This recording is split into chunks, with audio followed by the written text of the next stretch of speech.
Peyğəmbər buyurur, mən elmin şəhəriyəm, onun qapısı əmirin. Belə bir şəxs Kəbədə Rəcəb ayının 13-ü dünyaya gəlir.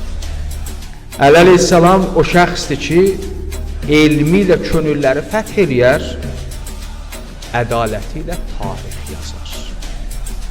Əli əleyhissalam o şəxsdir ki, hakimiyyətdə zahid, ibadətdə aşiq, döyüşdə nər və aslan. Adı gələndə mömin sevinər, qəlbi sevincdən aşar, daşar. Düşmənləri narahat olar.